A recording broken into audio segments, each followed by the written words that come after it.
What is going on with, the Greater Manchester devolution, the plans for the NHS in Manchester, and then these new announcements at the Tory party conference yesterday about devolution of business rates even?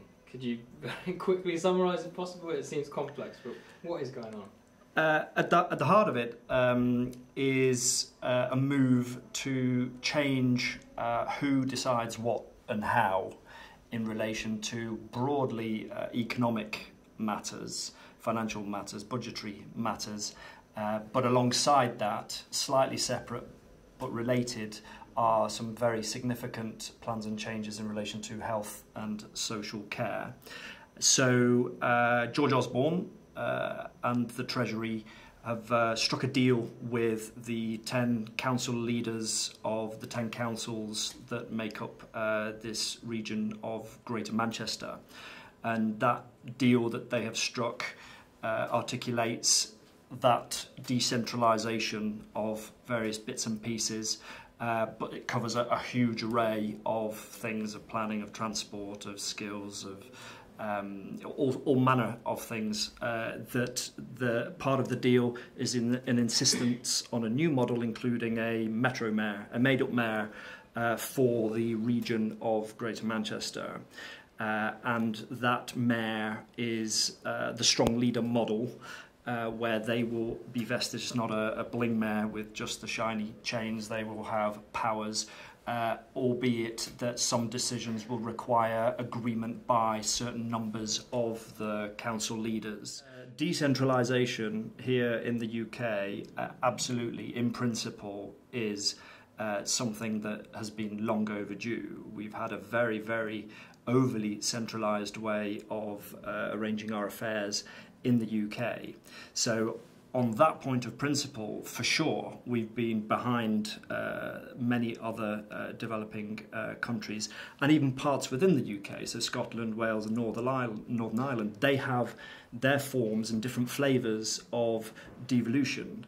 However, what we have here is something very different. It's a very different type of devolution. In fact, some folk aren't quite happy with the description of devolution, given that its shape is so different. So in terms of the democracy piece that you point to, all the other devolved areas naturally have had their citizen engagement and referenda to provide the mandate and informed consent.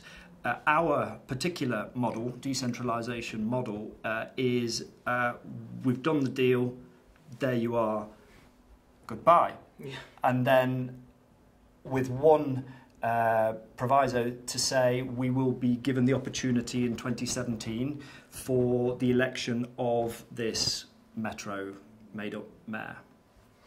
The Northern Powerhouse idea is something slightly different to the decentralisation devolution deals.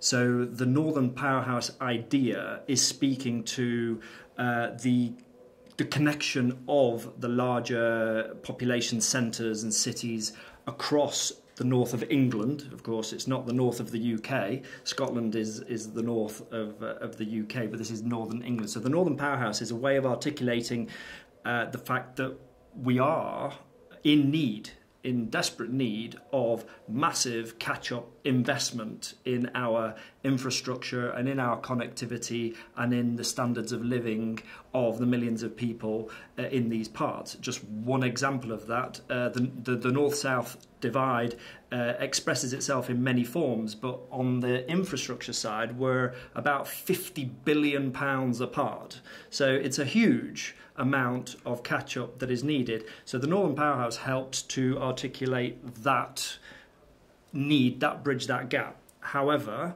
it comes within a set of political calculations that people here in this part of the world are quite nervous and suspicious about when it comes cheerleaded by George Osborne, for example, who, on the other hand, at exactly the same time as these words are coming out, has been responsible for unprecedented and disproportionate levels of funding cuts directly to the very same councils who are involved in the programme of devolution. the situation is now at the point where councils are saying that they have no funding for anything beyond the statutory obligations, the things that by law they are obligated to do something about. And even within those statutory obligations, they are saying that the criteria for who qualifies for that level of public service and funding support, they're getting narrower and narrower within those parameters. And the local government association is saying that this next round of cuts takes them over the edge. So they will simply not have the funding even to deliver the statutory. So how that manifests itself in Greater Manchester, it hits social care directly. It means that we end up with folk in the hospitals because they don't have the provision in place as they might need it in the community and the social care. It manifests itself with the closures of all sorts of, you know, the youth centres, the libraries, the public facilities. It manifests itself in every aspect of what councils currently are set up to do. And typically it's those who are most in need who feel it most. It's intolerable pressure. It is absolutely intolerable pressure, and certainly the responses that have been coming forward include wholesale outsourcing of services that would have previously been operated within the council operations to sometimes 20-plus year contracts with other providers who've come in and said, we will take on this service contract at a price that means that they can, in the calculations, say that's a saving. However, that's one of the larger mischaracterizations of things in this whole austerity debate, that somehow we're all making savings. I don't know about you, but savings are typically where you put them to one side and then they're available to then spend when you need them. These aren't savings, these are cuts, and they're gone. Once they're gone, they're not there to bring back. They're not savings, they're cuts. So the first point to accept is that it's happening. Whether we love it or loathe it, it's happening. There's an enormous trust gap, both in those who are operating at the national level, but also those who have signed up to these deals. So there's a big job still to be done in awareness raising.